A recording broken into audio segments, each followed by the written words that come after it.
What's up, ladies and gentlemen of YouTube? Boogie988 coming at you live once again through the power of the internet. And we started off 2018 with a bang. Secondly, I want to say this video can come across as a little bit hypocritical because I'm about to blast Logan Paul for talking about suicide here on YouTube. And I've talked about it quite a bit here on YouTube. Here's the thing, though. I treat it with a certain amount of seriousness that he did not. The reason being, when I do talk about suicide, it's generally from my own experiences.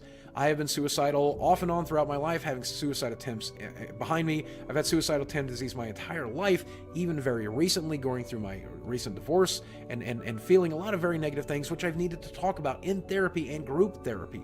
And even I don't think I'm qualified enough. After a lifetime experience, I'm not qualified enough to be talking about it here. So I definitely, if you can understand why, Logan, I don't think you're qualified enough to talk about it here either. It's something that you need to treat with a certain amount of seriousness that you definitely lacked in your video, and that's why we're talking about this. First, I think the most outrageous thing is violating YouTube terms of service by showing the corpse. And even in this situation, even in an educational situation, which I don't think your video qualifies as, but I think that's something that YouTube is pretty much against. And so I think that's one of the biggest pieces of outrage. A lot of people don't want to see that kind of thing on YouTube. They don't want young, impressionable followers like yours to see that kind of thing on YouTube. The choice to show the corpse, I think, was your biggest mistake. So here. Not to mention the impact this has on the survivors of a thing like this, the family there. And I don't know much about Japanese culture, but I know here in America, suicide is a very difficult thing to deal with. And I've been told by many people on Twitter that it's even more difficult in Asian cultures. So consider that, the people that have survived. Not just the people who are related to that person who have to see his corpse in your video. But think about the people who are watching your video who are going to survive this as well. And I think this is probably one of the biggest impacts. This is where you went so wrong. If you talk to people about the suicide forest, one of the reasons they don't talk about it so much in Japan is because when somebody hangs themselves there and they get media coverage, it often spawns a lot of copycats. That's why it's called the suicide forest. There's documentaries on it, and I'm sure you could talk to an expert like the one you were with about it. And that said, how did that not occur to you that you would be showing that video to millions of people who might very well copycat that? I know your intention was to save lives.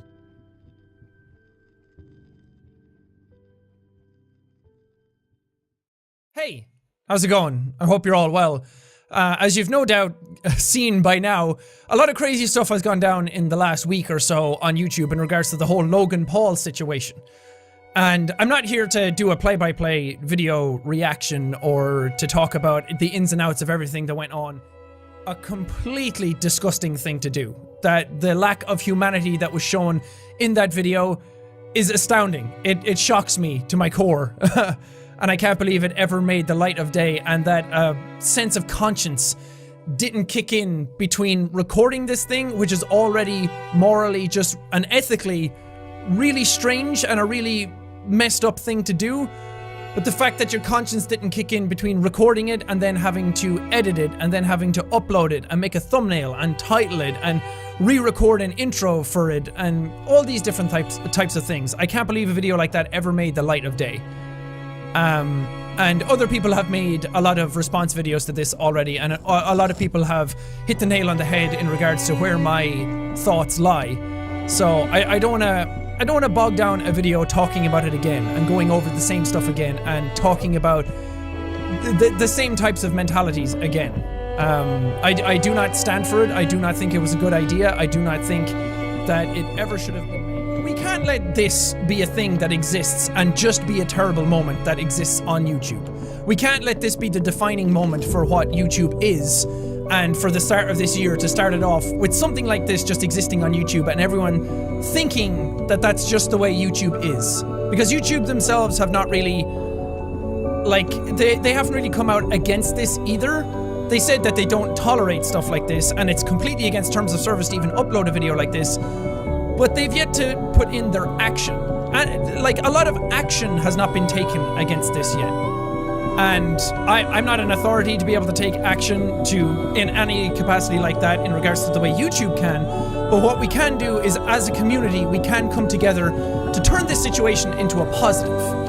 That this blemish that exists right now, that this horrible state of humanity that exists on the platform right now, and this horrible mentality on this negativity that exists on the platform right now, we can somehow turn it around and turn it into something positive.